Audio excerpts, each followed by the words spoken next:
Welcome back to the Becoming More podcast, episode number 16. Before we get started, I want to ask you all to like and subscribe to our YouTube channel and rate and review our podcast on Apple Podcasts and Spotify. Here in Becoming More, we go in depth talking to some amazing people about how they've changed their lives dramatically and have inspired others to work towards the same. Today, I am joined by John Arpino. John, how you doing today? What's up, brother? How are we? I'm good. It's a beautiful day here in sunny Maryland with cicadas everywhere because it's June. All right. It's a hot one up here today, bro. It's like it's like 92 degrees up here. Yeah, it's going to be in the 90s here as well.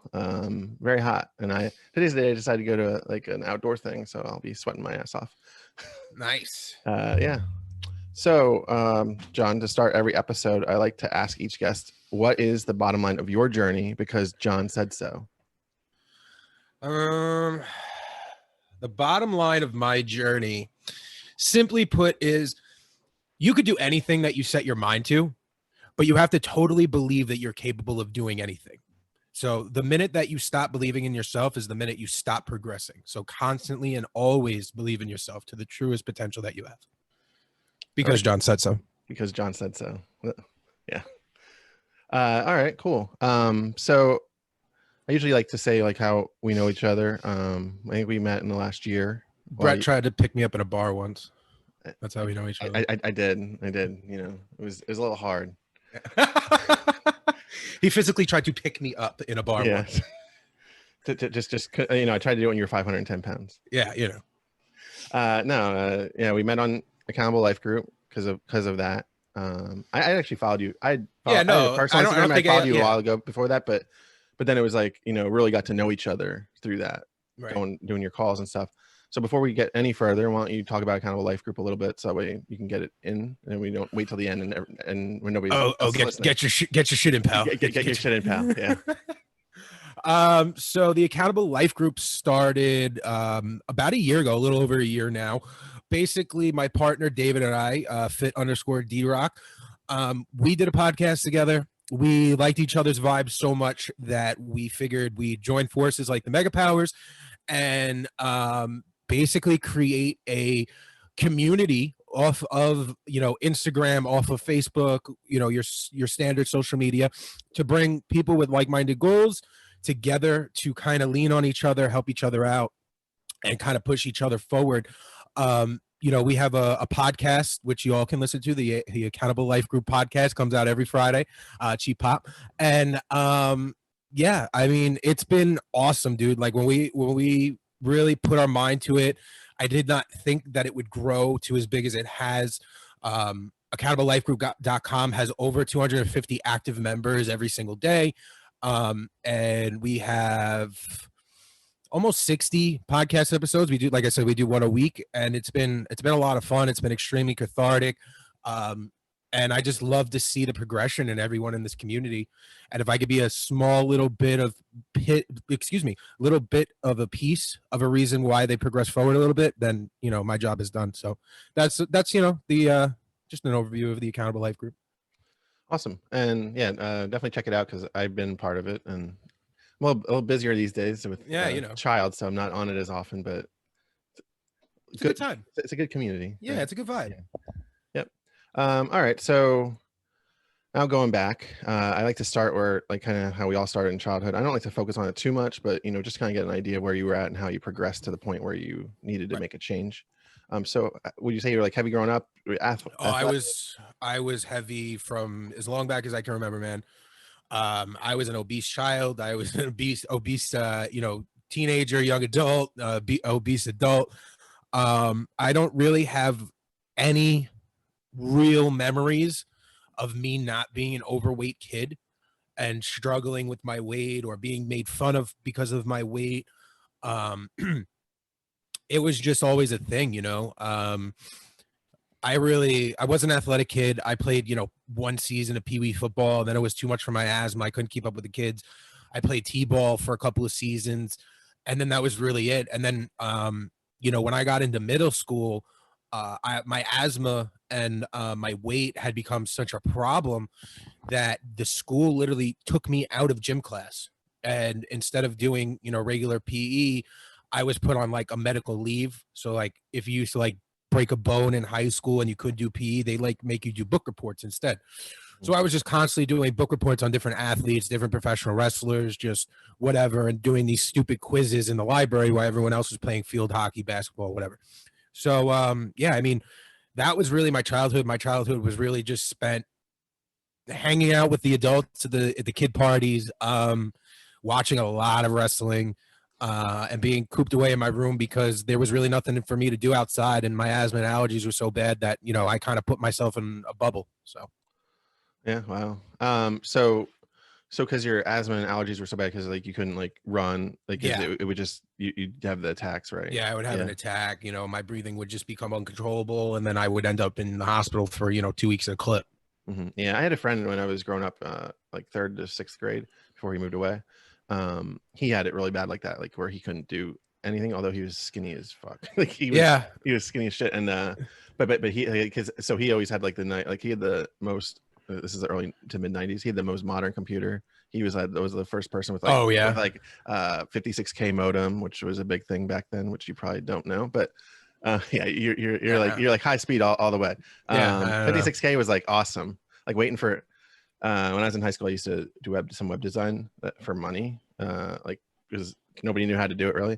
And I remember like the one time I was trying to like load this picture, and it was this picture from '98 wrestling. It was like Kane chokeslamming X-Pac. Yeah, it was like just a still image that was like, as big as a Zoom window, and it took like 4 minutes to load. Wow. On slow connection, just a picture. Imagine imagine the video of that. But yeah, so internet was a different era, bro. Internet was a different era. I remember the first time finding WrestlingObserver.com, and they had like the whole list of like wrestlers' real names, but it would take 9 hours for it to load, and you'd be sitting there with your best buddy, like, oh my god, the bar moved. Yeah. Or the biggest one for a while, because I was a huge Kane mark. I don't know why. For a while, when he was like in his the prime, right, the first year in that, and he like just trying to get pictures that like used to find somebody would have a picture of him without the mask on. Yes. Or like, and usually it was just like they had the towel over, so you barely even saw his face at all. Yep. But it was just like stuff like that. It was a much different animal then, right? And now he's a freaking mayor. So now he's the mayor of Knoxville. Life changes a lot. Congratulations, Glenn. So we talked about like you're growing up, and then at some point, like obviously you got to a point where you couldn't do it anymore, right? Being that size. So how did you get to that point? How did I get to what happened when you got to the point where you knew you needed to change, or you decided to start to change? Well, see, so that's a crazy question. So, if I could just take it back like a step, a little step further back. So I, growing up, I did the diets. I did all the fad diets. I did South Beach diet. I did Weight Watchers. I did Nutrisystem. I kind of dabbled in a little bit of everything. And no matter what, nothing was working. So back to what I was saying earlier, I had really bad asthma. So they would put me on this drug called prednisone. And what would happen with prednisone is prednisone would either stunt your growth or make you gain weight. So my classic line was, I'm 6'5". It didn't stunt my growth, but I got up to, well over 510 pounds. So what made life extremely difficult was no matter like how much weight that I would lose, as soon as I would have another attack, I'd be put back on this drug, and whatever weight I had taken off would literally automatically be put back on. Like I'm talking full moon face all the time, 365 days a year, constantly sweating, just big and irritable and constantly hungry for no reason, because that was the side effect of this drug. This drug just constantly made you hungry. So like I was a bottomless pit. I have very vivid memories of me arguing with my parents as to why 5 slices of pizza was not okay and acceptable. At 13 years old, like you can't do that. And I would just, I'd fight and scream and cry, but what really was the turning point for me. So my journey took a turn and kind of really got kickstarted in October of 2015.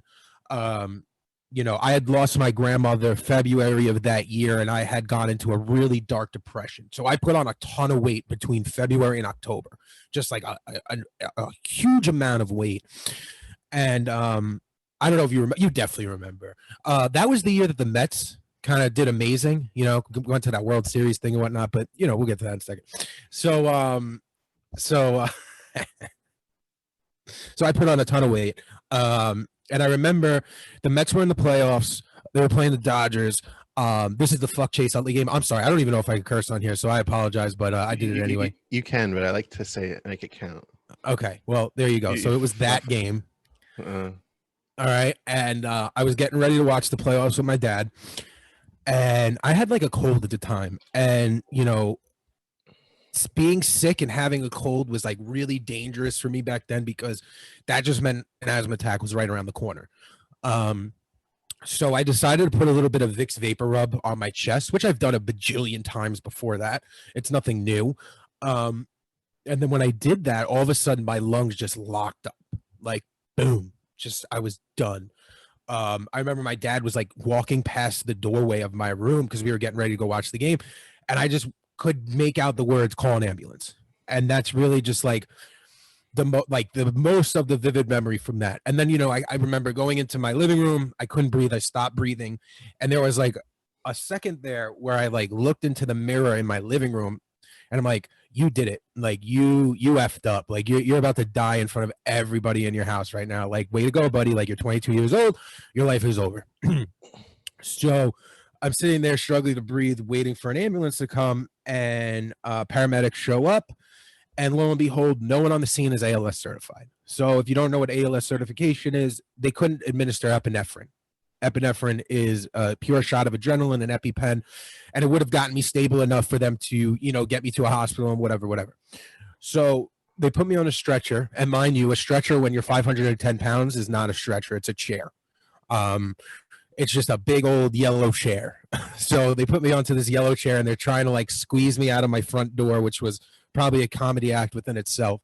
And I'm passing by a paramedic, and I just remember this dude looks down at me and he goes, "I'm so sorry." And at that point I was like, yep, you're done. You're dead. Like, way to go.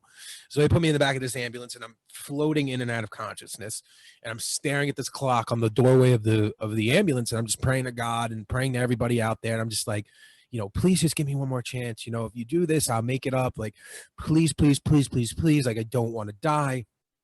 About an hour and a half later, 2 hours later, I woke up on a BiPAP in the ICU in a local hospital by my house. And, you know, at that point I was like, okay, you got to shit or get off the pot. Like, it's time. And then I guess really my journey started on that day. Well, yeah, I mean, I've heard that story before, but it's always impressive to hear because thanks, pal. It's a pretty cut and dry story. Definitely, you know? It's definitely impactful. And I will say that, you know, you spoke about the stretcher because I was on a stretcher at 600 pounds because they had to move me from one hospital to another in Baltimore. Was it the big yellow chair? No, it was an actual stretcher. Oh, really? For like a morbidly obese person. Oh, okay. And then it's always fun when there's like 8 people coming to get you. Yes. There's like, we have to send in the cavalry. Yeah. and mine was on New Year's Eve into New Year's Day. Oh, like nice. When I was in the hospital, and like you never want to be in a hospital on New Year's Eve. No, ever. They got the best guys in a big city. Yeah. Best guys, and then you got the best people coming in, right? Yeah. Oh yeah. So yeah, so this was, you know, you said 2015 when you had this happen, and the Mets unfortunately did not win the World Series. They did not. No. I mean, fortunately, in my opinion, but you know, not for you.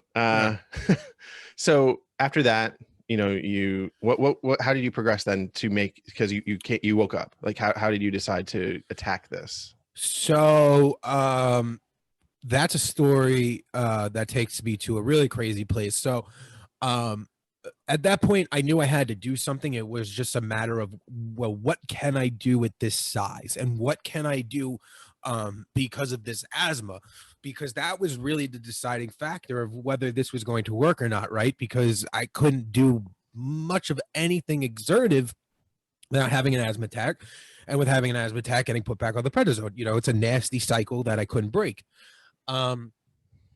So my doctor had recommended me going to this pulmonary rehab facility.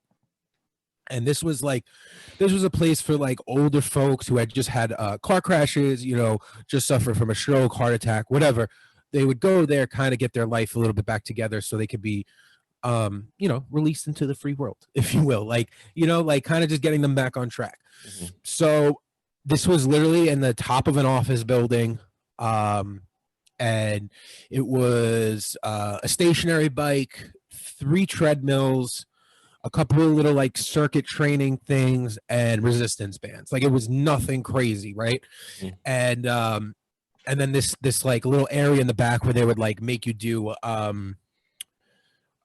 wow, I can't think of the name right now. When like you blow into the tube and you have to keep the ball at a certain level when you have like a lung issue. I don't know if you've ever had to do that. No, I never had to do that. So it's like a pulmonary test. So you have to do that every so often throughout the circuit to keep an eye on how much oxygen you're taking in and whatnot. So I was doing that. I was doing that for a couple of months. And when I say I was doing that, I was supposed to be there, let's say 3 days of the week. I was showing up all 3 days, but 2 of those days I was sleeping in the parking lot in my car and just telling everyone that I was going to my pulmonary rehab meeting to go work out. Picking up Dunkin' Donuts on the way and eating, 3 bacon, eggs, and cheeses, and then passing out in my car and then going to work. So that was that for a little while. And then the real, kick in the ass to me was one day I was in there, and they had put me on the treadmill. And I am not an athlete. I was not anything at the time. And they put me on this treadmill, and I swear to you, Brett, they had to put it on like 0.2 or 0.5. Like nothing. A snail was going faster than I was. And they put me in between this old couple. So I had an older woman to the left of me and an older gentleman to the right of me. And I'm talking like 80 and above. Mm-hmm. Minimum, they were 80 and above. And I'm doing my little my little strut. I'm so sorry. You should have known before having me on here. Oh, I know. You're from New York. It's fine. Yeah. So I'm doing my little flare strut on this treadmill, and grandma and grandpa are kicking my ass. Like, they're booking it, mm-hmm. like killing the game. Like, I'm talking like they're on like a 3.5 to a 4, and they're at full blast. And I'm just like, wow, they're 4 times your age or 2 times your age, whatever the case may be. And they're literally putting you to shame. Like, you're going to die here. Like, that's what's going to happen. Like, there's nothing really you can do. Mm-hmm. So I got really, really disgruntled about it. Like, I was very upset. I didn't know what to do. And I just told myself, listen, you're not going to have real progression here. Like, there's nothing for you here, and no one's really helping you. So at that point, I had moved to a regular gym. A privately owned gym. I got introduced to my trainer, who's still my trainer now, Steve. And Steve had his own weight loss journey himself. He had lost like 115 pounds on his own. We had actually gone to the same high school together. He's 2 years younger than me. And like we were saying before, I don't know if we would record it at that point, but he was my hallway fat buddy. Mm-hmm. You know what I mean? So like, we didn't really know each other, but when we saw each other in the hallways, we give each other a little head nod, little how you doing, and that was it. So when I got introduced to him and I seen how much weight he lost, he was in the middle of, he wanted to become a bodybuilder at that point. Later on he successfully competed a handful of times now, but at that point he was just like, he was getting ready to do his first prep, and I looked at him and he was just like, well, what are your goals here? And I was like, well, I want to lose weight. And my ultimate goal is to be healthy enough to join wrestling school. I never put a number on how much I wanted to lose because I didn't really understand how much I needed to lose. Mm-hmm. All what I knew was that I wanted to be healthy enough to go to wrestling school. So whatever that health marker was, that's what I wanted to hit. We started. We had worked together probably, so this had to be December of 2015. So we worked together, started this December of 2015, worked till about November of 2016, lost around 88 to 90 pounds. And then, like I said before, I was in the midst of this, I was still getting sick. I was still having asthma attacks. I was still getting put on this prednisone. So the weight that I was working so hard to lose, I was gaining back instantaneously. Mm-hmm. So what do I do?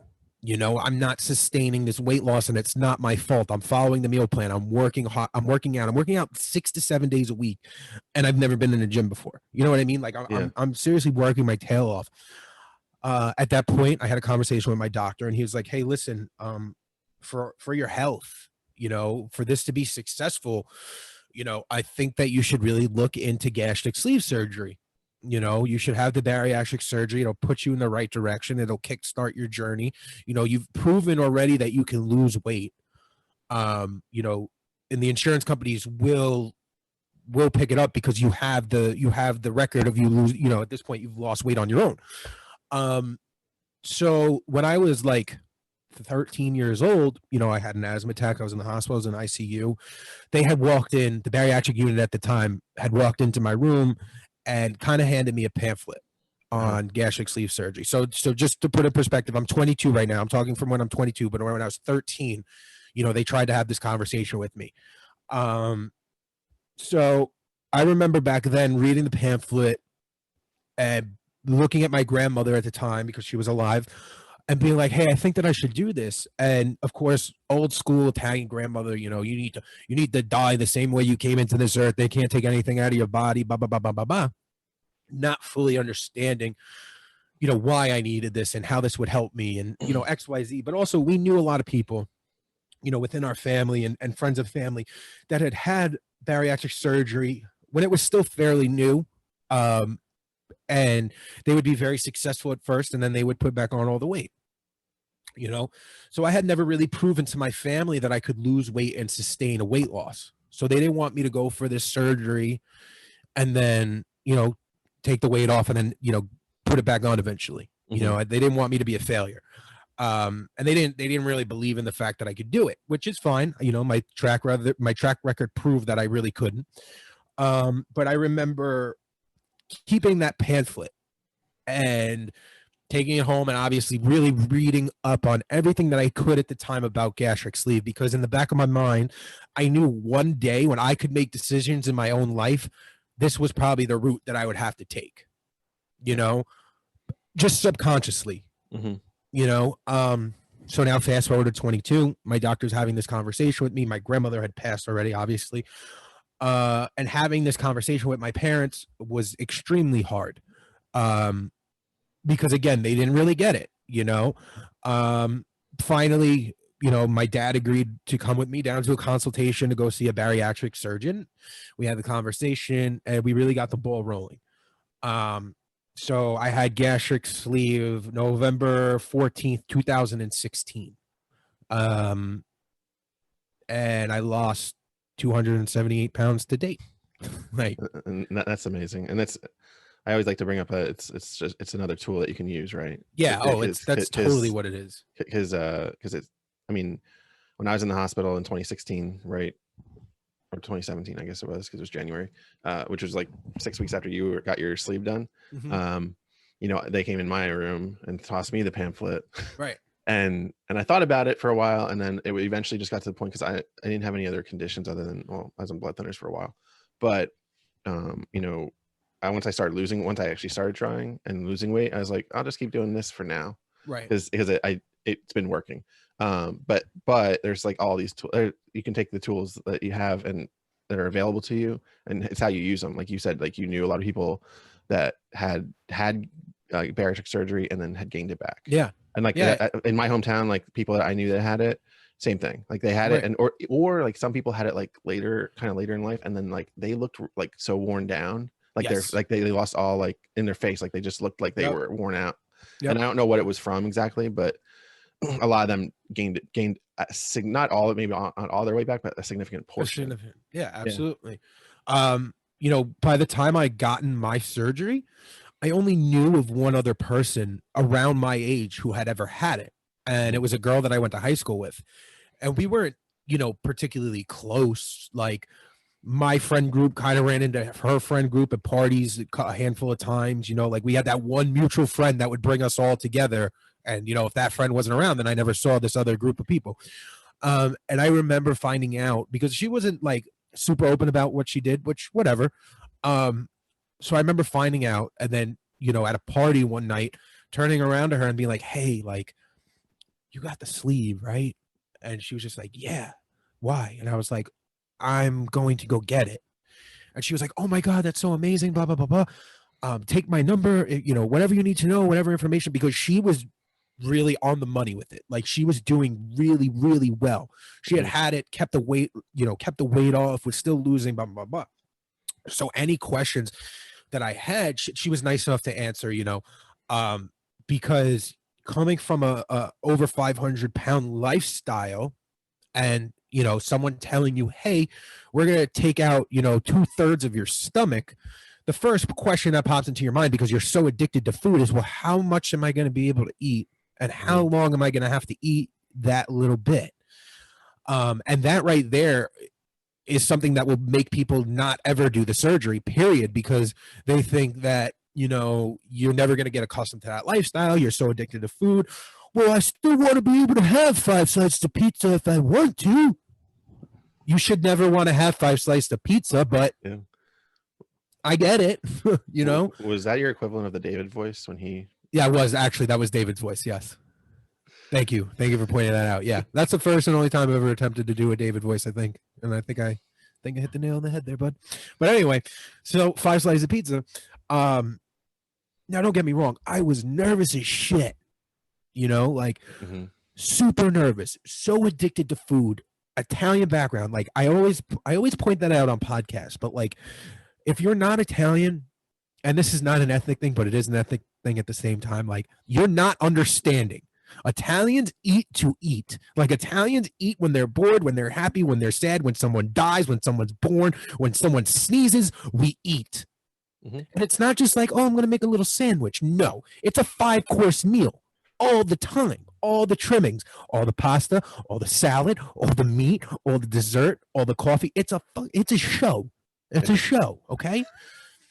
And I'm blessed enough that I have an Italian nonna straight off the boat from Sicily who owned 3 restaurants. So this woman can cook. Yeah. You know? So, like, to me, it was like, all is what I knew how to do was eat, Brett. You know? Yeah. That's it. I was good at 2 things: telling you who won the world heavyweight title in 1997, you know, and eating. That was it. That was my claim to fame here. I had nothing else. Yeah. And I was taking away that, and it was a little bit of a mind fuck. Sorry, but you know, it was what it was. So obviously, I was nervous about, you know, losing that, but you also have to understand the other side of that coin is I had high blood pressure when I was 13 years old. I was put on my first high blood pressure medicine at 13. You know, I had sleep apnea at 12. I had the asthma forever. Like, I was on a laundry list of drugs and taking stuff that I should have never taken at such a young age. And that's all I knew. I knew doctor's appointments, taking medicine, and that's it. Like, that was my life forever. And I just wanted to break that cycle. So finally I had the surgery, and then the weight starts coming off, and first thing to go, blood pressure pill, gone. And I remember being so happy about it because it was annoying, you know, like, I'm 13 years old the first time I take a blood pressure medicine. And I have vivid memories of being over a friend's house for dinner, and the dad talking about his medicine to the mom, and he mentions, you know, whatever blood pressure pill that he was on at the time. And I was like, oh, I take that. And everyone in the house just looks at me and goes, you take that? Yeah, I take that. I'm on the same thing with a water pill and blah, blah, blah, blah. I'm on whatever milligram. And having a full-blown conversation about high blood pressure medicine at 13 years old with my friend's dad. You know, like, this is my life, you know? And then, the second thing to go was the CPAP machine. And I was hooked up to that thing forever. That's all I knew how to sleep on. And, you know, it was just adding more tools to my utility belt. It was just getting better and better and better and better and better. You know, obviously, as you progress with bariatric surgery, you know, you're not always going to eat like a squirrel, you know? I mean, we had lunch together. Yeah. You know, I ate all the meat out of that sandwich, but then I was done. Oh, you know what I mean? Like, sure. you know, but I can still eat and indulge and enjoy, and just like everybody else, it's not I'm not eating, you know, one piece of cabbage or you know cauliflower and I'm donezo. But you know that was a mental strain as well. Like that was what do you call it? That was like a mental wall that I had to get past. Also, was how much food am I going to be able to eat all at once? Because you're so addicted. So speaking about the mental side of it, because that's key for everybody eventually. So when you got the surgery, like obviously, I don't know if you had it, you're kind of going towards that to fix your mental side, where you didn't have the reliance on food as much, or was it like after months after the surgery where you started to shift the mental side? Because I mean, obviously you were physically limited what you could eat by the surgery. So I was prepping myself mentally, you know, before going into this, like constantly telling myself, your life is going to change. The way that you operate, the way that you eat, the way that you do everything is going to change, whether you like it or not. So you just better be ready for it. And I knew that I was blessed because I had gotten to the point where my family was on board, which is really difficult. So one of the things that they make you do when you're going to have bariatric surgery is they make you go to a support group. So at the time for my insurance, I had to guarantee that I was going to go to one. All what I had to do was go to one meeting and I was good. Like that was my sign off. Some insurance companies make you go like, you know, a whole month or whatever, but you know, mine, I was only entitled to go to one. So I went to this support group and I'm looking around the room, and mind you, it's mostly women. Okay. Mostly women. I think I'm like one of 2 or 3 guys at the time in this room. And a lot of people who are in there are actually revision patients. So I don't know, you know, people listening to this, but a lot of the time, so when you get a gastric sleeve surgery, the reason why a doctor usually will put you on a, you know, make you go gastric first is because obviously they believe that you can do it. You know, you don't need a bypass, you don't need an RNY, whatever, but it's also a safety net because God forbid you need a revision, they can turn a sleeve into a bypass into an RNY. You know, like it's just very interchangeable, but you can never obviously go backward. So there was a lot of people in there who had sleeves and now they were turning them into bypasses because, you know, they had gained back such a huge amount of weight. And I remember telling myself, you will never be back in this room ever. You're never going to be back here because you need a revision. I literally had like drilled this into my own head. Like, this is it. This is one and done. We're never going to be back here. Whatever happens from this moment on, we have to play by the rules. And I'm not like a play by the rules type of guy. You know, anyone who knows me, and I know that sounds stupid and corny and cliche, but like I find a way to bend rules to work in my favor. That's just the type of person I am. I'm sorry. If there's a rules, they're meant to be broken. That's it. So, you know, they're showing the slideshow and handing out paperwork and just being like, okay, so you're never going to have soda again. You're never going to have bubbles again. You're not going to have carbs for at least 2 years, whatever. No alcohol for like the first 8 months and whatever. So I was like, okay, cool. That's what I'm doing. Like, that's it. I am playing by these rules.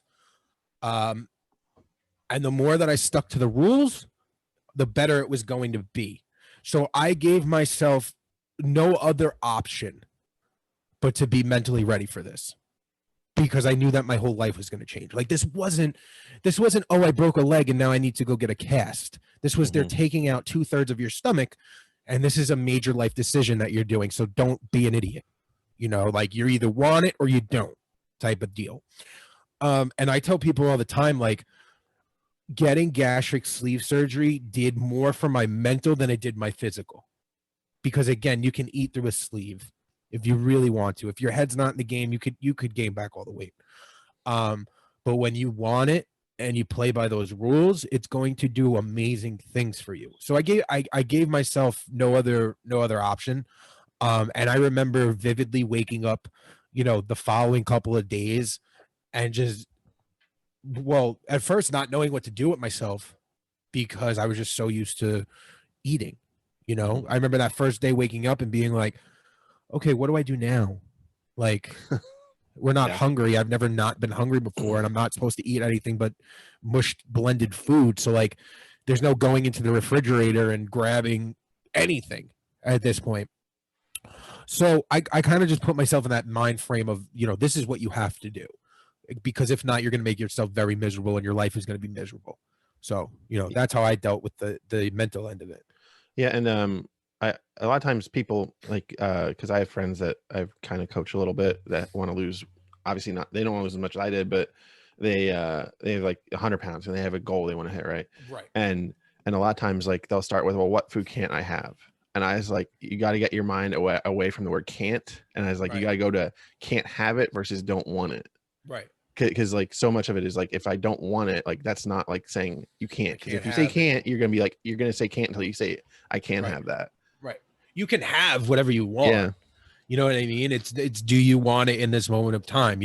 Like a perfect example yesterday was National Donut Day. Right. Mm-hmm. So in my office, they bought, like 2 things of Munchkins and a thing of donuts. And so I work for my family business. So my stepmom did this, of all people. So she brings in 50 Munchkins and a 12 thing of donuts, right? And obviously these donuts are like staring at me the whole day and whatever. And, there's times where like, I'm just like, hey, screw it. Whatever. We're not all perfect. Perfection's a myth, folks. Like it doesn't exist. But I remember being like, yesterday, I ate all my meals and whatever, and I remember being like, do you want the donut? Like, do you really want the Munchkin? Like, what is the Munchkin gonna do for you right now? Yeah. Versus, if you go out later, you can do, you can have it. If we go out for drinks, you're not going to feel guilty about the 4 tequilas you're going to have tonight or whatever the case may be. And I use that term, feel guilty very loosely, because you should never feel guilty about what you're doing. When you make a decision, you should back up that decision 1,000%, and you should never punish yourself for your decisions. But like, I remember yesterday in particular feeling like these donuts were staring at me all day, and just saying to myself, do you really want the donut? Like what kind of satisfaction is having a chocolate Munchkin going to give you right now? And then just deciding not to, but at one point in time, I would have been all up in those Munchkins. Like I would have at least had 25 Munchkins in a matter of 10 minutes. Like, how easy it is to eat them. Pop, pop, pop, it's pop. It's like, super easy, but yeah. So like can't is a stupid term that's going to set you up for failure, in my opinion. Because the more you tell yourself that you can't do something or you can't have something, the more your brain is going to try to prove you wrong. In a sense, it's going to go after it. So, yeah, for sure. And yeah, yesterday was National Donut Day, and it's funny because 2 days before that, so it was Wednesday, some guy at work had like a bag of Dunkin' Donuts at his desk, and he was eating it midday, and I saw it, and I was like, it got that nugget in my head. I'm like, God, I want a donut, right? Yeah. And then Thursday, which is the day before Donut Day, I was like driving, and I see the Dunkin' Donuts. I'm like, I really want a donut. Because I kept thinking about it, and I actually did. I went in and got one because I was. Did you? Like, yeah, I got a Boston cream, like one. That's my favorite donut. Yeah, it's the best. Yeah, it's also like the least calories, which is I don't know how that's possible. It is, right? Yeah, it's like the chocolate frosted is more calories than the Boston cream, which makes no sense because there's nothing like inside. pudding inside of it. Yeah, right? There's pudding inside. Yeah, so it's a hollow donut, really. Yeah. So so I got it, and then like I got busy at work. It was still at my desk at like 3:00 in the afternoon. Oh, you didn't eat it? I did at 3:00 when I realized, and I was like, shit, I didn't eat that all day. Like I got it so I could have it, and then I don't eat it like when I was thinking of it. But and after I ate it, I was like, like I didn't really need that. But it did taste good. It still tasted good even hours later. It doesn't give you that, like, I don't know. It doesn't give me the high it used to. Like like because after I'm done with anything, like even if it's like one day at work, because I went to the gym before work at like 5 a.m, and then I went to work, and then by 10, I use intermittent fast, so I don't eat till noon. And then by 10, I was like starving. Like I just was like, I should have had a shake or something, but I didn't prepare. And so I went down to the cafeteria, and I got like a pack of Oreos and just ate them, which, working out at 5 a.m. and having Oreos, I wonder who that sounds like. But, I had them, and like, and after I ate them, like, I was like, why'd I do that? Like kind of thing. But it was like, I just needed something. and I move past it. Like I think of it as a choice. I don't think of it as like I failed or I cheated or no, it's 1,000% it's just a choice. We also say this both having lost over 240 pounds at this point, right? So it's a little different for us to say it than somebody that's lost 10 right that moment. Absolutely. And I like I said, the mindset's like a huge thing. I used to say that it's 90% nutrition and 10% exercise or some version of that. Yeah. And now I'm at like it's 50% mindset or even more than that, because the mindset, if you don't get over the mindset, like I lost 100 pounds not having the mindset. Like I mean, you can lose if you just follow. You can lose. Like exactly what you just said. Like I tell people it takes 200% to lose weight. 100% accountability. So following through what you say you're going to do, 80% mental, and 20% physical, and that's 200% of every, like that's 200% effort right there, and you will meet whatever goal that you want. Because it's really about making that decision, following through with that decision, holding yourself accountable to that decision of whatever you're going to do. It's all a mental game. Once you figure out how to play that mental game with yourself, it's pretty easy. Yeah, and so many things that are within as you're progressing through your goals, it also adds to the mental game of it, because like so much stuff, like even just like as simple as like the scale that you go on every time you go on it, like you see that number and it doesn't go down how you want it to go down, right? And like that like messes with your head. And like for me, for a while, like it was like I'd weigh every day, I'd weigh every week, and then now I'm getting to the point where I only weigh once a week because I'm on a program, so I have to give my weight to my nutritionist. But that's the only time I weigh in, because I'm like I don't like the scale. I don't live by it. Dude, I weigh myself like once every 2 months. And I actually, because while my wife's about to have our baby, and which it was 3 months before this airs, but we're breaking kayfabe all over the place. I don't care. I'll break kayfabe. But yeah, so like I'm not gonna have the nutritionist, so I'm like I don't even know if I'm gonna weigh in, like because I'm not gonna, because I was like I just want to take a break, and I know I'm not gonna be perfect during this time, so I was like, if I don't have to weigh in, I'm not going to, because it's also the thing where so much of the journey for me now is the non-scale victories that we have. Like when we met up in Philly, and me, you, and our buddy Kenny were in the back of an Uber. We used to weigh what like a combined 1,200 pounds or something. Easy. 1,400 pounds easy, and the three of us can fit in the back of an Uber, which is insane. And normal, not even wild. Like a minivan. No, just a regular Uber. Yeah, exactly. Or the fact that we walk from one end of Philly to the other end of Philly. Just we walked like 4 miles, and we could do it. And like, you could do it with your asthma. Like we have, and I no way I would ever walk that far. And if I did, I'd have so much like under the stomach sweat. Oh yeah, or like funk. Stopping every 5 feet. Like it's funny because we were discussing this when we were all together in Philly. I went to Philly as a kid. I was like 15 years old the first time I ever went to Philly, and I hated the trip because of the fact that my family wanted to walk everywhere and I just couldn't keep up. My family, we would go on cool little road trips every summer. So like, we would do Philly, we do DC, we do Baltimore, hit all the high notes on the East Coast. And I hated it as a kid because my uncle and his family would just want to walk everywhere. And I would just be like, bro, that thing is like 2 miles away. Can we just hop in a cab? Like, there's no reason why we cannot hop in a cab right now.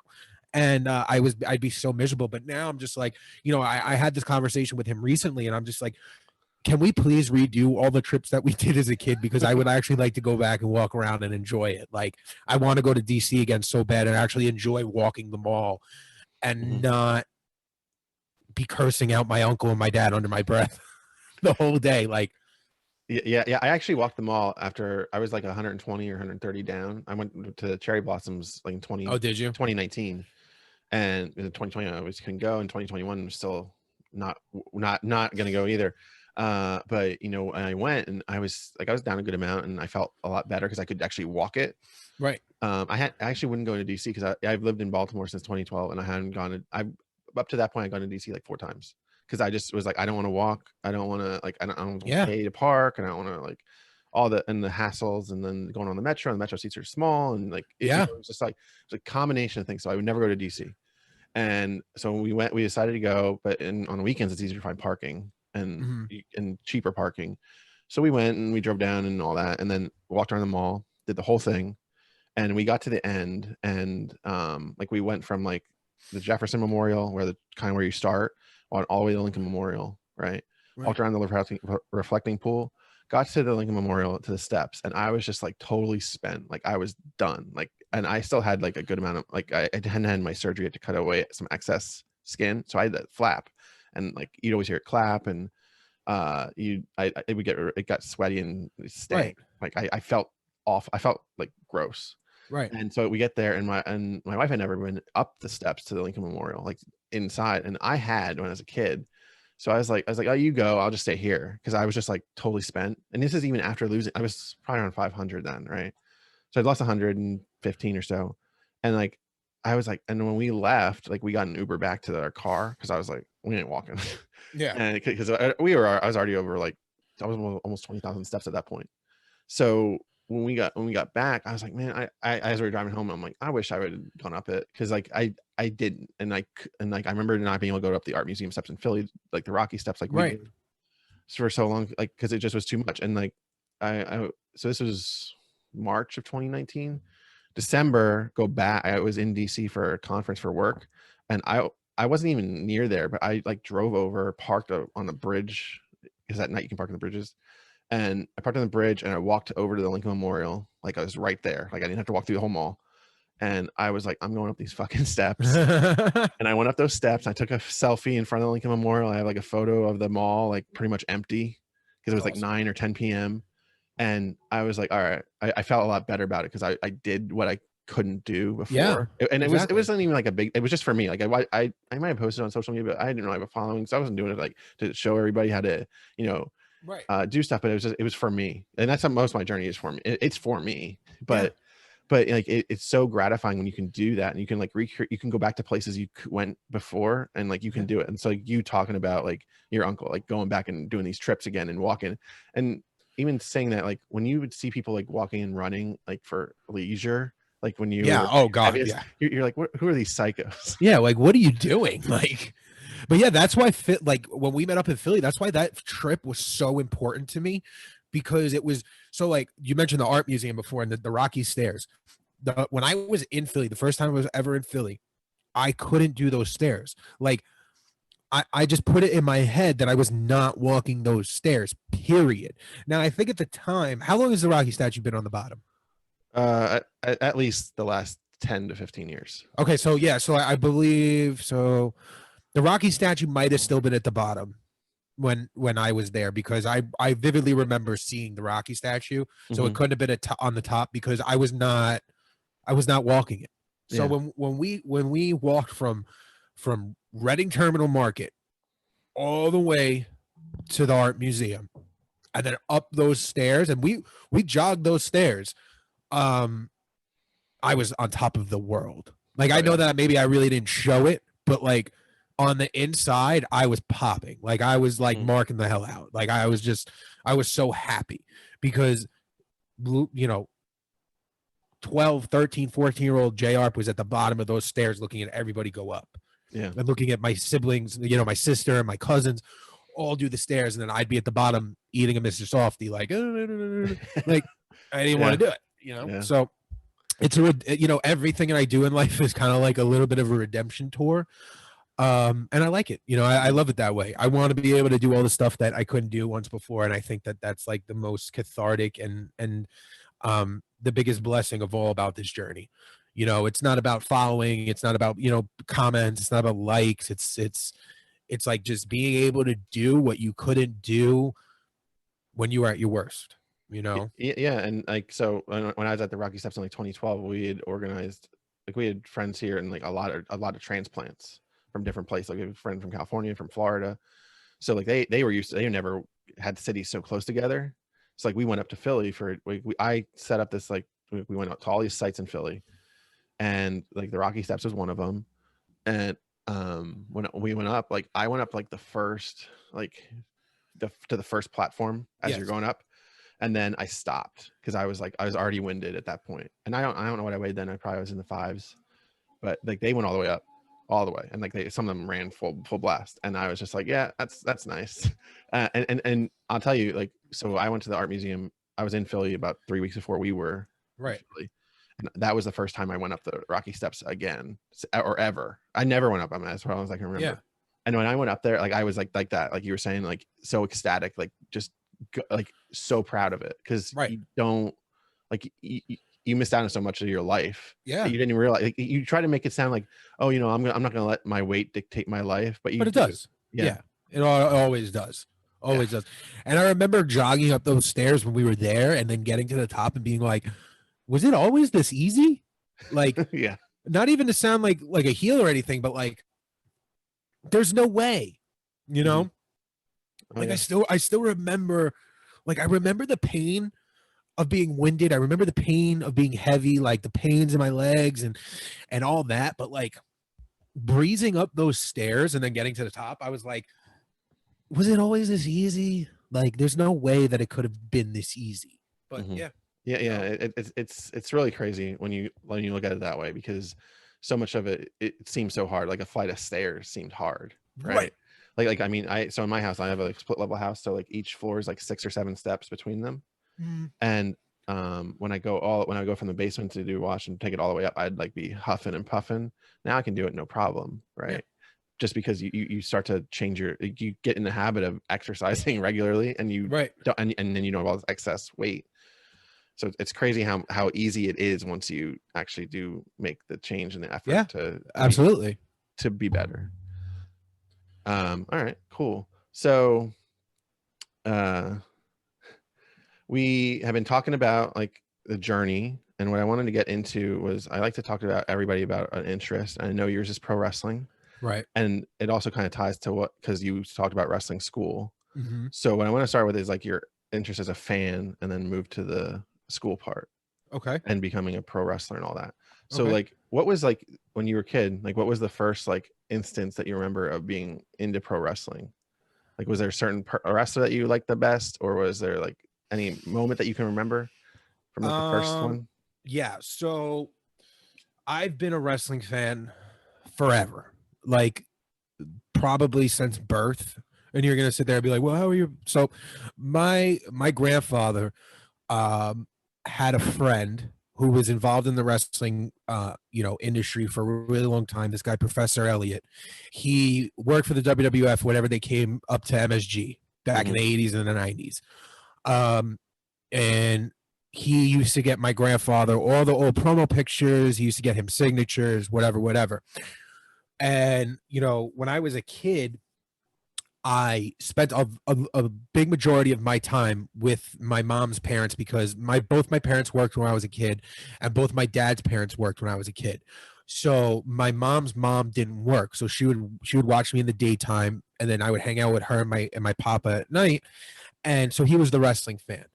And then they moved away from Brooklyn in probably 96, 95, 96, they moved away.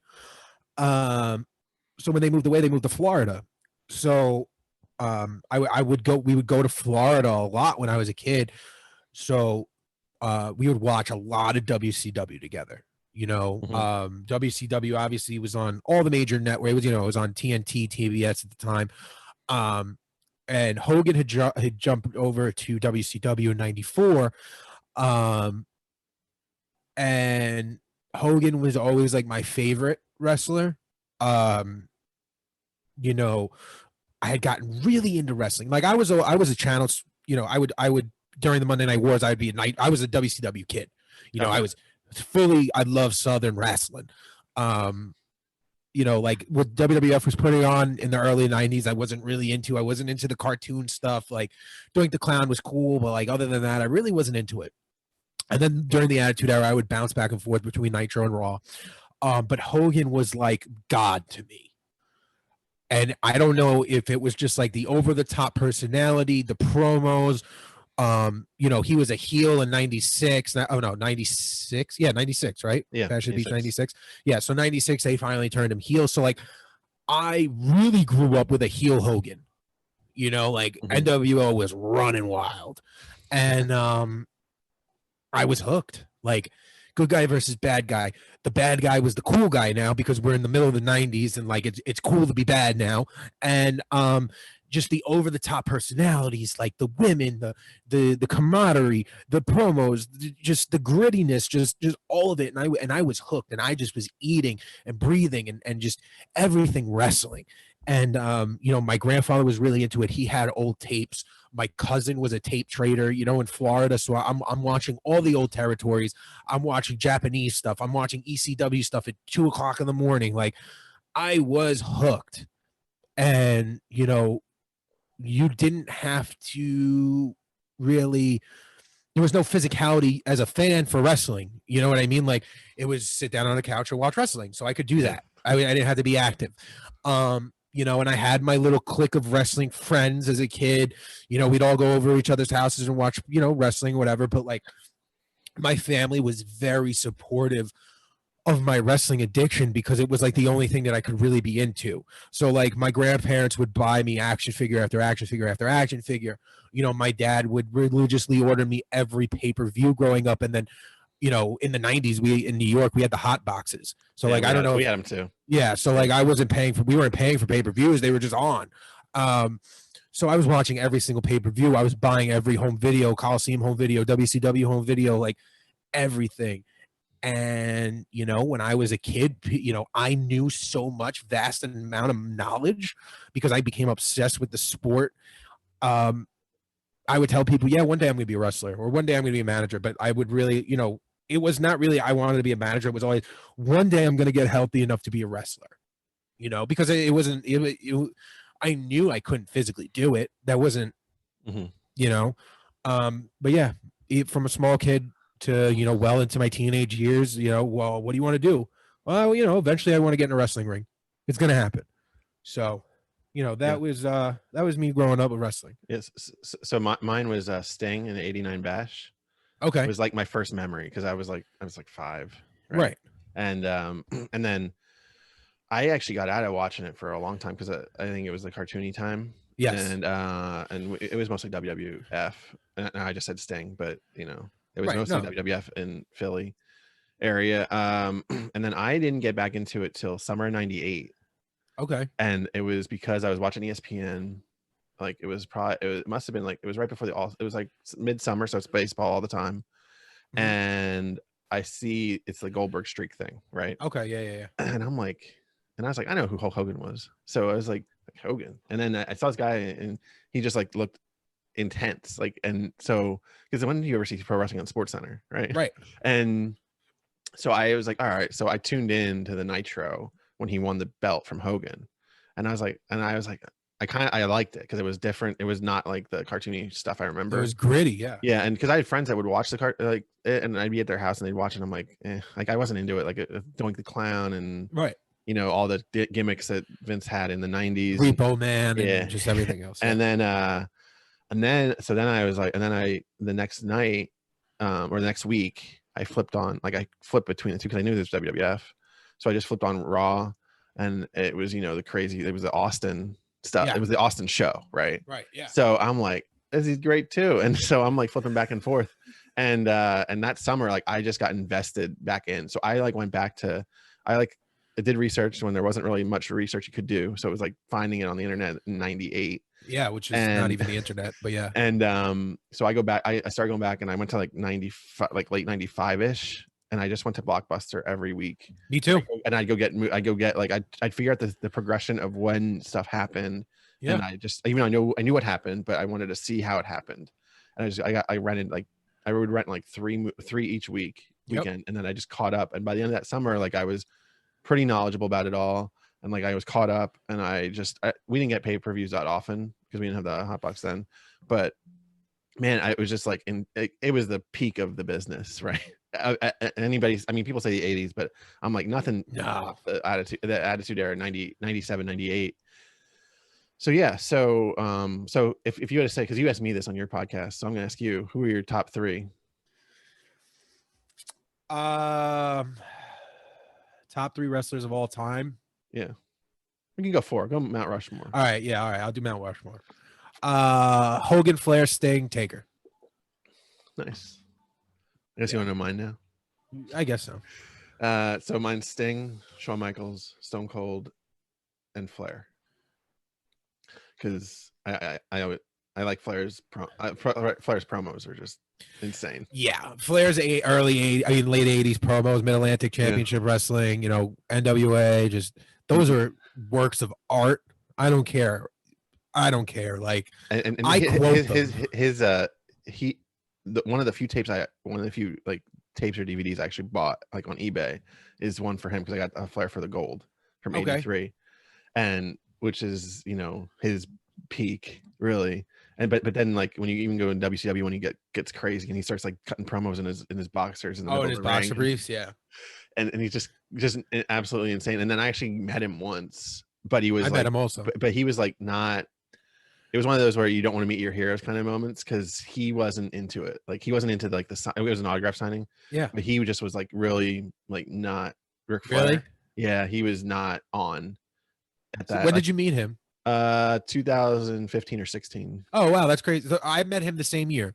Yeah. Where did you meet him? Baltimore. He was at a Maryland Championship Wrestling show. They usually bring in some WWE guys every big show, and it was him. They were a big indie for a while. Yeah, him and Buff Bagwell were there. I didn't actually go to the show. I just went to get the autograph and left. Right. Because I was like, I had my belts, so I was like, I'm not hanging around with my belts. Yeah. And but yeah, so I met him there, and after I met him, I'm like, because I met Shawn Michaels a couple years before that, and like he was cool. Like I was more engaged. He was more engaging than Flair was, and I was just like, all right. I mean, it was also like probably around the time when his son died, so he was not at the same. Like he was probably not in a good headspace either. So it was different. But I met Flair at a big signing that they do up on this end called the Big Event, and Flair and so it was.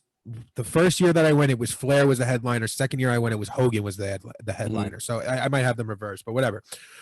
But I remember going in to meet Flair super early in the day because of the fact that I heard rumors that, as the day progresses, he gets more drunk and crankier as the day progresses. And I wanted him in the best Flair version of himself possible. So when I met him, he was pretty nice. Like he was a little standoffish, and you could tell he was very much just about business. But I did get to meet him. I got his book signed because his book To Be the Man, when he signed with WWE, I think that when did that come out? In like 2003? Yeah, something like that. Yeah. I did a book report on that. Oh wow. Yeah.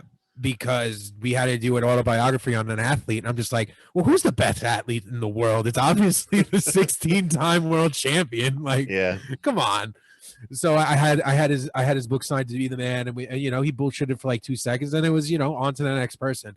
But I do hope to meet him again because he is just everything. Like he was a living legend. When I met him, it was a night thing, so it was like at 5 o'clock at night. Oh yeah, he probably was totally loaded at that point. Yeah.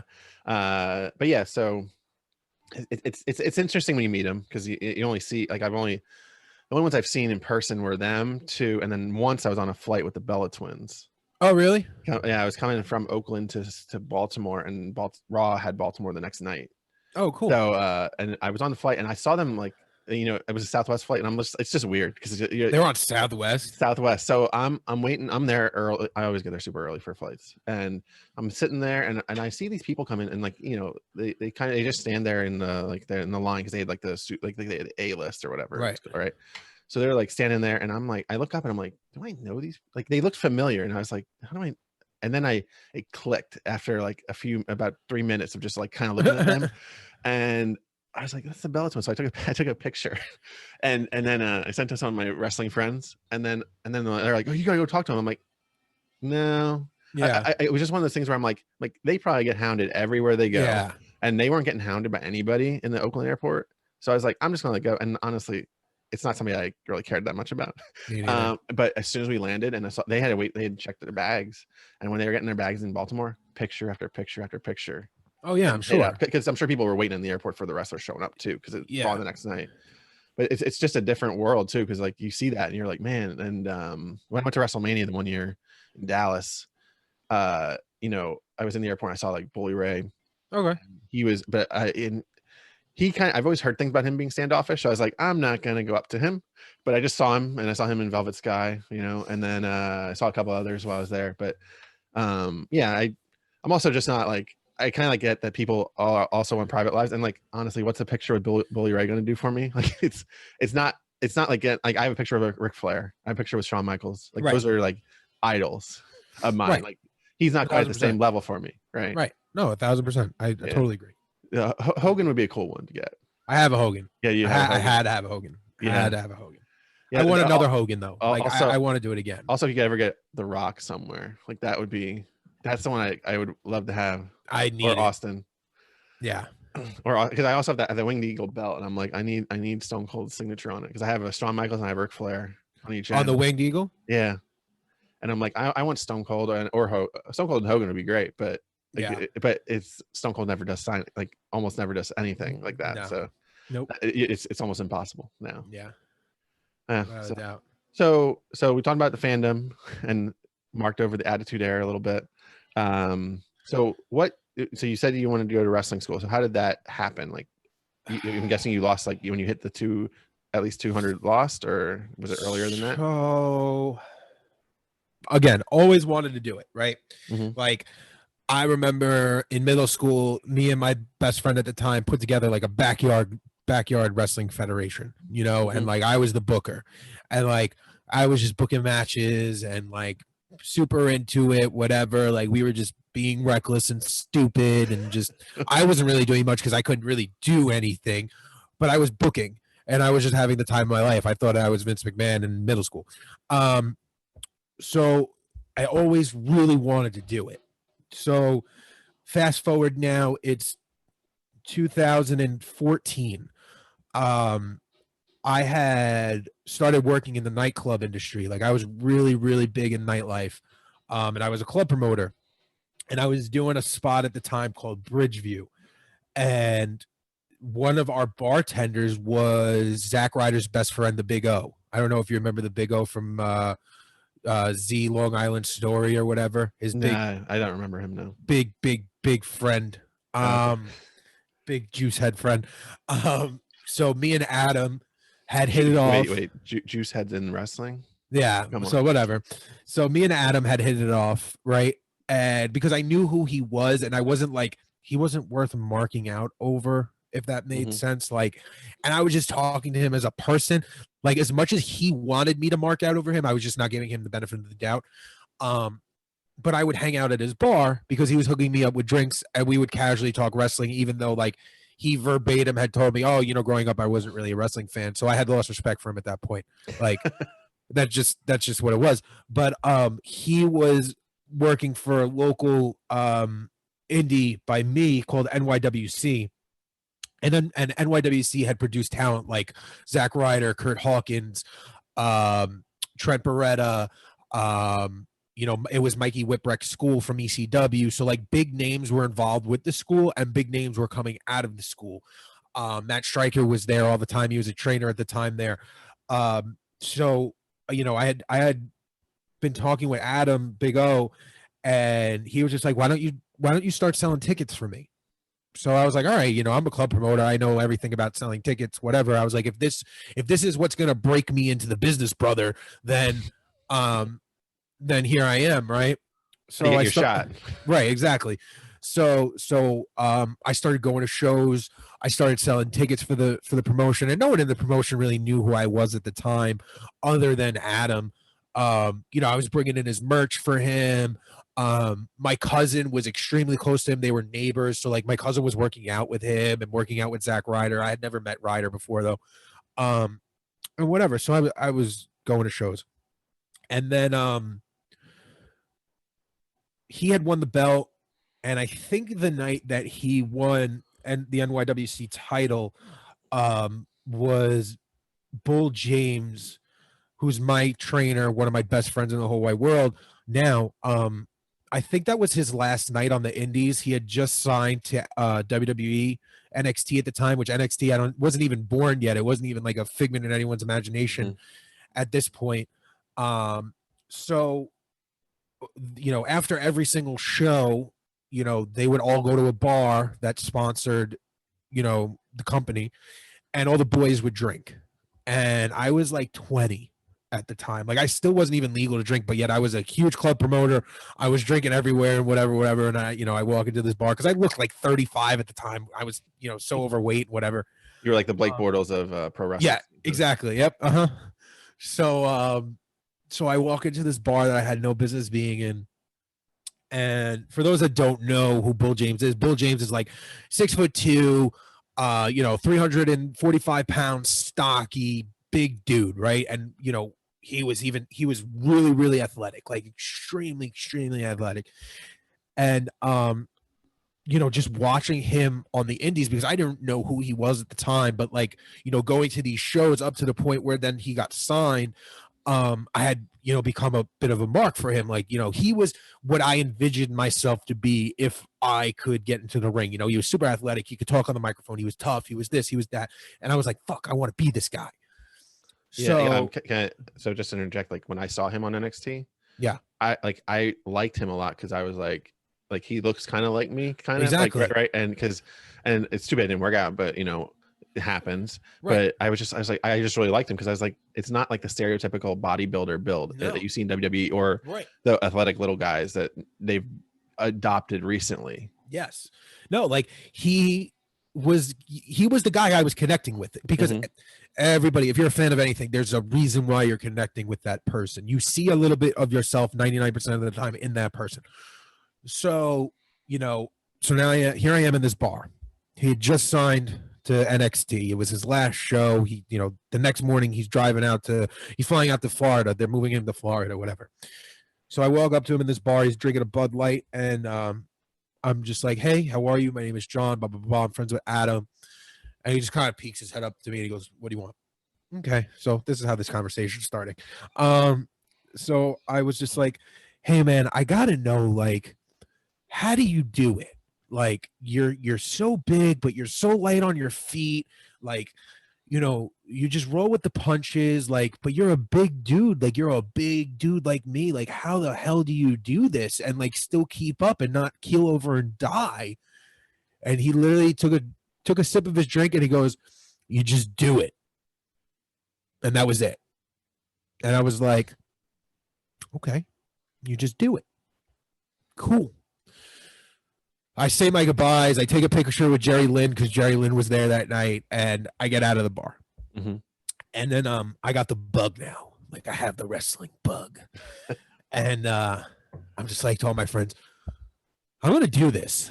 Now this is 2014, 2013, 2014. I'm just like, I'm going to do this. You're not physically able to do this, John. Like, relax. Like, you can't. Like, I mean, you don't want to be like Tugboat out there, right? Right. Exactly. Which was my biggest fear. Like, I didn't want to be pigeonholed into being the big guy. So now NXT is going on. He's a part of that first crop of NXT, blah, blah, blah, blah, blah. Long story short, it really doesn't work out, at the time for him in NXT. So he gets released. And he becomes the head trainer of NYWC. So at this point, I've already had my surgery. I'm down.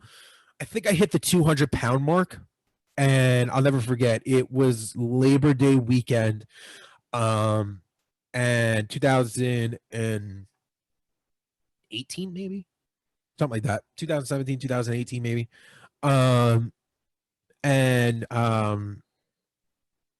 I was speaking to my girlfriend at the time. I don't even think that we were officially like going out yet. And she was just like, do it. Like, I was just like, I think I'm going to join wrestling school. And I've been tossing around the idea for like 2-3 weeks, but like, that was always the goal. You know what I mean? Like when I walked into the gym for the very first time and Steve asked me, what are my goals? It was to be healthy enough to be a professional wrestler with no weight number on that, no nothing. Yeah. So I've been tossing around the idea for like 2 weeks to finally pull the trigger on it. And I was kind of being a bitch about it. Like, whatever. And then Bull had like DM'd me when he came home. Like I had seen him at an event, at a signing event, and he had remembered me, and we were talking and whatever. And then he had DM'd me, and he was just like, "Hey brother, like hey brother, like I'm the head trainer at NYWC. If you're still looking to come down, like come give it a shot, whatever. I'll be here, whatever." So I was like, fuck. All right. because I always told myself if one person was going to train me, it was going to be this dude because I connected with him. I wasn't going to have some guy with 6-pack abs who was like 5 foot nothing train me to be a professional wrestler. Like that was just not happening. So I went down to the school. I signed up. I went and got what I needed to sign up, and then I was there. Like it was just like boom, here I am. And yeah, so I've been doing that. And you know, obviously the pandemic kind of, you know, put a stop to it for the last year. And then I had torn my meniscus while training on my 25th birthday, so that kind of put me on the shelf for a little while. You know, having a tummy tuck kind of put me on the shelf for a little while. So I've only had like 10 or so matches, physical matches that I've been in. But I've been a part of a lot of shows. Like I've cut promos. You know, I put together the ring. And I really kind of taken a big position backstage, because at the end of the day, like I want to be in front of the camera. I want to be in the ring doing the action. But at the end of the day, I also want to set up being able to know, you know, the ins and outs of wrestling as far as business goes, you know? So like, I want to be a booker, like we're not a booker, man. I want to like, you know, like I just want, I want to know everything. I want to know how to do everything. So, you know, that's what I've been doing. And yeah, you know. and that kind of goes back to when you said how when you did backyard wrestling when you were a kid, like you liked the booking of it, right? Right. So like seeing the guy doing it. Exactly. Because there was a time where like Bull was training me. We were running drills or whatever. And then like in the middle of drills, he like stops me. And he's like, Arpino. I'm just like, oh, what the hell could I have possibly done? So he goes, come into the office with me. And like we had like a little makeshift office set up in this warehouse where we used to train. And I was like, oh, what the hell could I have done? Like I'm about to get reamed out. Like, what the hell? So like we go in there, he slams the door closed, and then he goes, I'm just fucking with you. And I'm like, what do you mean? And he was just like, I just, you know, I didn't want anyone to just like think I was pulling you out of drills because I just wanted to pull you out of drills. And I was like, okay. I was like, so what's up? Am I like not doing the drills right? He was like, no, you're doing great. Like you're progressing, because I was really hard on myself. Like,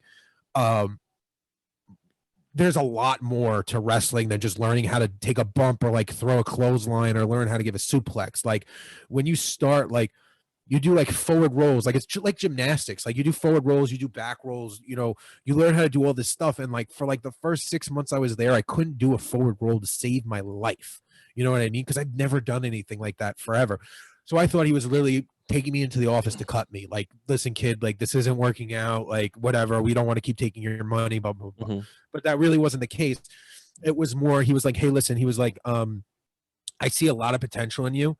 He was like, I see a lot of potential of you in there. And he goes like, the reason why I wanted to point this out in private is because I don't want you to think that I'm telling you not to become a professional wrestler, because you absolutely should. He's like, you're doing great. You're progressing fine. Like everything's gonna be okay. But he was like, I really would like to start to teach you the background of everything, like the ins and outs of promoting. And like, I want to start taking you to different promotions with me. And I want you to start meeting and connecting with people and networking, because I think that you'll have a big role backstage as well as in front of the camera.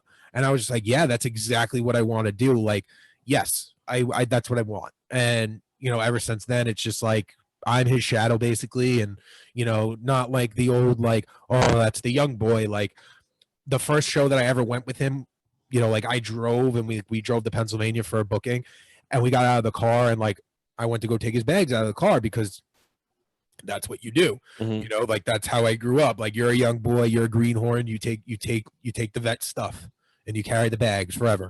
And he goes, what are you doing? And I go, I'm taking your bags inside. No, the fuck you're not. And he rips his bag out of my hand and he goes, you are not taking my bags. He goes, you cut it out. And I was like, cut it out. I was like, what are you talking about? I was like, this is how you do it. This is how you pay your dues, brother. Like, what are you talking about? And he's just like, nope. He goes, you're not taking my bag. And I was like, okay. So then we get inside and he's like introducing me to everybody. And I think like Guido was on that show and like Patriot was on that show and like a bunch of like whatever indie guys. And like I'm shaking everybody's hand, blah, blah, blah, blah. And I was like, okay, well, I just don't want to be sitting in the corner here being the odd man out because nobody knows who I am, whatever. I was like, what can I do if I cannot, you know, carry your bags for you? He was like, go set up my merch table. I'm going to teach you how to sell merch. So I started selling his merch at shows and then learning how to set up a perfect merch table and just like, you know, stuff like that. And then, you know, at a couple of shows, people were so like, you know, wrestling. So like, you ever been to like an indie show and like, there's like those drunk people, like they're outrageously drunk, or they're just like crackheads or whatever. Or every Philly sporting event. Right. So yeah. So like, and they're like total marks. Mm-hmm. So I'm selling merch for him, and he's in the back. He's doing something. I think he's filming something, and I'm sitting at the merch table. And like, obviously I have a beard. Bull has a beard. Bull has long hair, and Bull at the time, definitely Bull has like $150 on me, right? Mm-hmm. So this couple and their kid come up to me and they go, "I loved you in NXT," and I go, "What?" And they're just like, "You like they should have never cut you. Like Bull Fit was like my favorite thing in the world. Like you are amazing. Like Bull Dempsey was my favorite NXT guy ever." And they were like, "So like, what are you doing now? Like, are you trying to get back into WWE? Like, you gonna go to Japan?" And I'm just like, "Okay, yeah, I'm Bull Dempsey right now. Like, I'm literally selling the merch as Bull Dempsey." So I'm just like, "Yeah, I got some plans. I'm planning," because he was planning on going to Japan at the time. I was like, "Yeah, I'm setting up things. I'm gonna go work for DDT in Japan for a little while. I'm gonna go do like a 6-month shot, and I'm coming back, whatever." And then like they're like, "Hey, can you like sign this picture?" Absolutely. So I'm signing autographs as Bull. Finally, Bull comes back. He goes, "Hey, what's going on?" Whatever. I was like, "I sold 3 autographs, 2 T-shirts, and a magnet." And I was like, "And everyone thinks that I'm you." And he goes, "Stop." And I was like, "Yep." And I hand him like $120, and he takes out like $50, hands me $50. And he goes, "Good going, kid." And I was just like, "I guess I'm Bull Dempsey now." And literally, it's happened in a lot of bookings that he takes. Yeah, they think I'm him for like no reason. So it's amazing. Yeah. Awesome. All right. So yeah. So pro wrestling. Since you've had like matches, so what's your finishing move? See, Brett, when you start out in this business, you don't get a finishing move because you're expected to lose all the time. Okay. But I have won like 3 matches, and I was using a spine buster, Arn Anderson spine buster. Nice. Yeah. I mean, I had to ask because. Yeah. All right. So cool. We've talked pro wrestling on this show before, and I always like it because it's nostalgic for me. Because I liked it a lot. I don't like it. I don't watch it anymore, but the last 2 years or so. But it's such an interesting thing because people take it. Some people they'll call it fake, and then some people take it like super serious, and then some people that are, and then people in it that because now with social media they kind of play both sides that almost against each other, and it's just a very interesting thing because it's like it's acting and it's sports, and wrestling is the purest form of art ever. Yeah. Ever. I don't care what anyone says. It's art and entertainment at its finest. Everything that you love about a movie is pro wrestling. Everything that you love about sports is pro wrestling. For example, look at what who is it? Jake Paul, or is it Logan Paul who's about to fight Floyd Mayweather? Logan Paul's going to fight Mayweather. So Logan Paul and Floyd Mayweather. That's a wrestling match, folks. Like, I don't care what anyone says. It's a spectator sport. They release the rules. There's going to be no official winner and there's no knockouts. Okay, like it's a wrestling match, folks, with boxers, and that's all it is. There's a storyline here. Like, look at the UFC. The UFC, ever since UFC 40, which was Tito Ortiz and Ken Shamrock, UFC was hemorrhaging cash at that time, like because there was nothing. It was just guys fighting in a ring, and nobody wants to see that. As soon as Tito and Ken started putting some like storyline behind what they were doing, it was the biggest pay-per-view buyout ever for UFC, and it saved the company. And then 4 months later, what was their show at the time? Their version of Tough Enough. What was it called? The Ultimate Fighter. The Ultimate Fighter came out.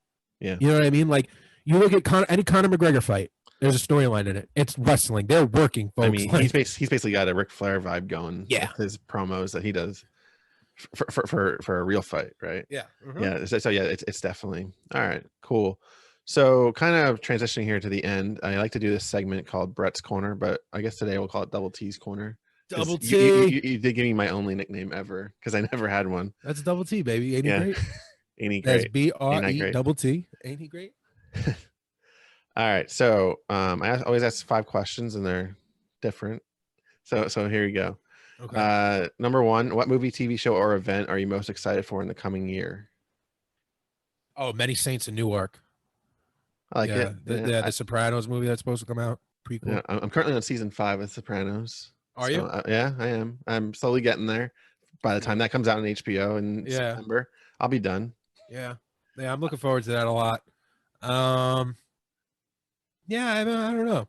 I that one just kind of stuck out in my mind the most. Actually, I've never been asked that. Awesome. Number 2, what are 2 non-health related goals you have for the next year? For the next year? Yeah. Well, I'm getting married in 2022, so I hope that goes well.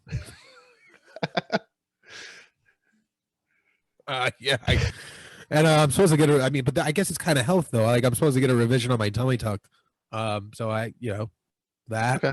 Yeah. All right. Cool. I just had a niece 2 days ago. I hope everything, is good with her. Yeah, I hope so as well. Yeah, thanks, man. I've never been an uncle before. It's crazy. Yeah, I'm about like 4 days from becoming a dad, so that's even crazier for wild. me. Yeah. All right, number 3. If someone came to you saying they were lacking motivation to stay consistent, what 3 pieces of advice would you give them? I think I kind of saw that question from you, but Yeah, you definitely did. I was just like, wow. 3 pieces of advice. When lacking motivation, find your why. Because that why is going to bring you to play every single day. Like it's going to bring you to the game. Like, without a why and without a reason to keep fighting, that's literally it. Like there's no reason to keep doing this. That's number 1, find your why. Number 2 would have to be find a really good support system. I preach accountability. Obviously I named my company after it, but, you need that core group around you to keep you motivated. You need like-minded individuals around you at all times with like-minded goals to keep you going. One of my favorite Steve Harvey quotes of all time, one of my favorite quotes happens to be from Steve Harvey, is if you hang out with dead people, you're going to die. So if you constantly hang out with people who their only goal is what we're doing this weekend, and it's not, I want to better my life in some way, shape, or form, and how am I going to do it? You're going to be stuck in that cycle forever. Like you need people who are pushing you and each other forward constantly. And number 3, start thinking of this journey as, you have your big picture, you have your ultimate goal. You need to start breaking that down into bite-sized pieces.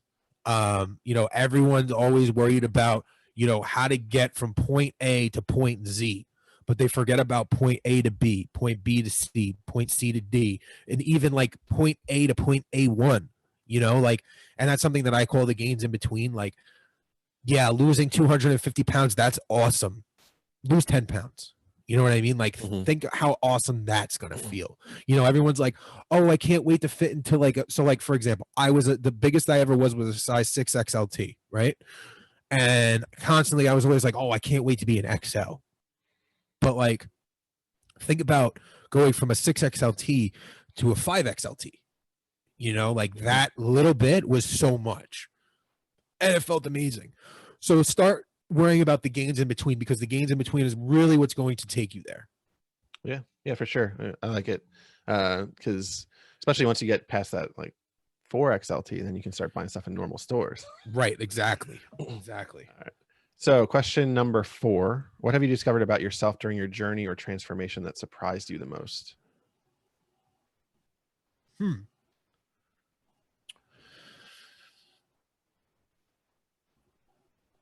I was always like a people person. So I really can't say that. Like growing up, everyone used to call me the mayor because I was just always like, I wanted to know what everyone was doing. Like I was just very into like, and I always used to hang out with like the parents at parties. So I'm not going to say that, but I never knew I had this like really nice jawline or I could grow this beard. I was same here. Yeah. So like that was like really surprising. And I know that sounds dumb, but like I always wanted to grow facial hair. And like no one in my family has facial hair. Like I have cousins that have facial hair, but like no one in my immediate family tree has facial hair. And I would just always wanted to grow a beard just to see what it would look like.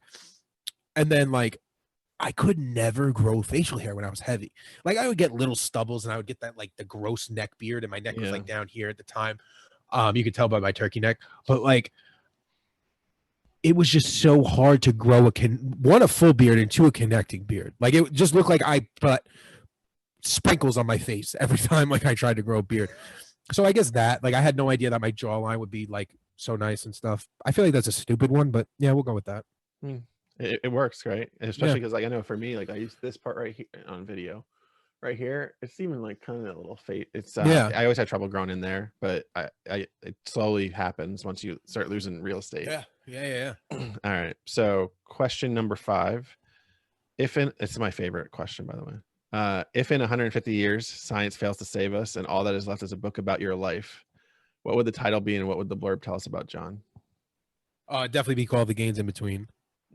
Without a doubt. Which, one day I plan on writing a book called The Gainz in Between. But what would the blurb be about me? 6'5", 260 pounds of pure, real deal sex appeal. No twisted metal in there. He'll rip the bumper off a Cadillac, Jack. Yeah, I don't know. He was a good guy. He did some good things for some people. He loved people. He just wanted to see people be the best version of themselves no matter what. Yeah, I don't know. I like it. I mean, yeah. It's gonna say the motherfucking goat, all right? Well, we already know you're the goat in your own life, right? That's right. I'm on top of my world because I put myself there. Yeah, it's so. The reason it's my favorite is because every answer is different. Yeah, and other ones can have overlapping similarities, but nobody ever has the same one. So that's why I like it. You have a bonus question? No, I don't have a bonus question. Some people get a bonus question. Some people don't. Let's see. It's the opening weekend. This weekend that this is releasing is the opening weekend of the NFL season. Wow. Yeah. So what do you? How are you thinking about the Giants? I don't know.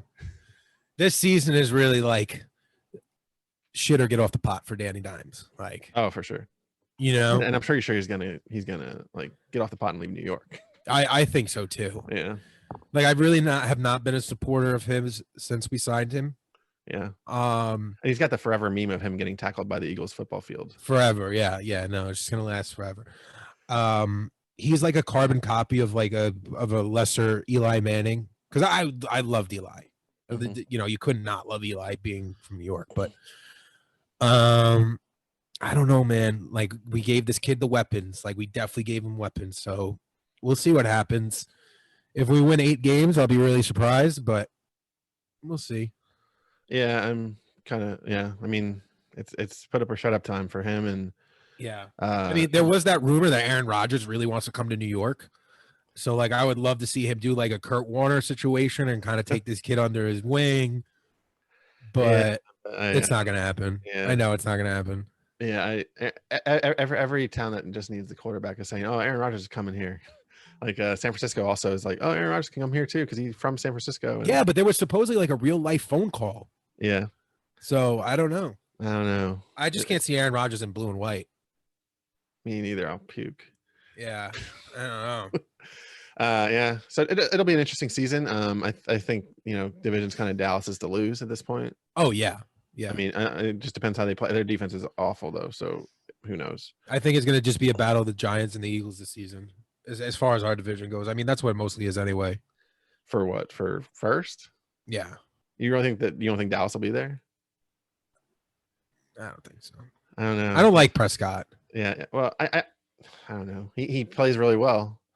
He's very lucky. Can I just say that? Like, I know that we're on a big tangent here at the end of this podcast, and God bless you if you're still listening, but like, that man got injured on his franchise year. Like, he was done. Like, the money was gone. Totally career changing. And I really thought he was going to get let go. And then they were battling about how much money to give him, and he wanted all this money. And then Jerry Jones was like, "No, I'm not giving you all this money." And then they gave him the money. Like, they literally gave him the money. So I was surprised they did, because I think it's because they didn't know the Deshaun Watson thing, if it was going to work out with how that would work out. I feel like they would have went after Watson if it was more clear that he would play this year. Yes. Because you don't even know yet. And I mean, it's June, so we don't know. Maybe by the time this comes out, he is playing this weekend, but who knows? Yeah. Yeah, crazy. Yeah. Hey, I hope the Eagles are good. All right, put in your Super Bowl prediction right now, and we're gonna come back to this at the end. My Super Bowl prediction for this year is, I'm gonna go. Jesus, I don't know. I don't think anybody in the East, Central. No one's going in the East. They might not even show up. North, no. South. I'm gonna say it's gonna be the Rams. I think the Rams beat the Bucks in the NFC Championship to go, and then I don't feel the Chiefs this year either. So let's say I'll go for my dad and my brother who are big fans. Steelers. Okay. I don't think they're that good either, but I'll go Steelers. Steelers, Rams, and then Rams take it. How about you? Half of me wants to say that we're gonna have a rematch of last year's Super Bowl. But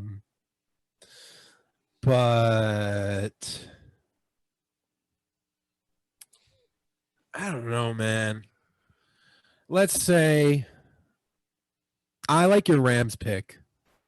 So let's say Rams, Kansas City.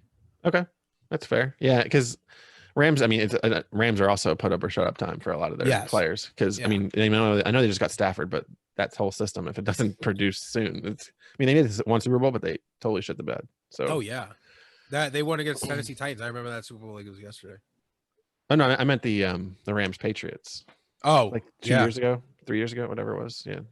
53 Super Bowl 53 or 13-3. Like what a boring, especially after the Eagles Super Bowl. Oh wow, like, I remember that. So yes, no, that one was super boring. Yes, because they go in and they're like, high powered offense, and and they just got totally shut down. Yep. Which kind of happened last year to the Chiefs as well. Yeah, I hate Tom Brady, but he schooled the hell out of him. He did. All right, man. Well, it was great having you on. Oh yeah, you too. And, thanks for being here. You're welcome. Do my best. Yeah. So where can people find you on the internet? On the interwebs, you can find me at JARPS_journey. That's my Instagram. That's where everything is going down. That's JARPS Journey. You can follow the Accountable Life Group at Accountable Life Group on Instagram. You can join the Accountable Life Group by logging on to www.accountablelifegroup.com. And each and every Wednesday night, we have an absolutely free community call, and we'd love to hang out with you. We're having new members every week. And then I have ALG coaching, because I'm just going to plug all my shit now, Brett. All right, take a step back. All right, you can go to www.algcoaching.com. You can do group coaching or one-on-one with me and my partner David. And then if you go on to Amazon.com, you can buy yourself the Accountable Life Journal, and that's on Amazon now. And I think really that's it. That's all I have to say. Don't turn your back on the wolf pack, because you might end up in a body bag. And if you're not down with that, I got 2 words for you. Hi, Kenny. I was hoping it was hi, Kenny. I was gonna hope it was 3 words and fly eagles fly. No. All right. It's never gonna be that. Yeah. Except you did say it once. I did. You did. I did. And then we totally screwed you. Yeah. All right. So I want to thank everybody for listening or watching this episode all the way to the end. You made it. Congratulations. Make sure you check out the show notes for links to all of the stuff John just plugged, because I don't think you can keep it all straight. And everything else we mentioned in the episode. Be sure to check out my website, becomingbrett.com. You can follow me on Twitter and Instagram at becomingbrett. And you can follow the show on Instagram at becomingmorepod. Until next time, give us a 5-star review or DM me why you didn't. And make sure you come back next week to learn how we can all become more.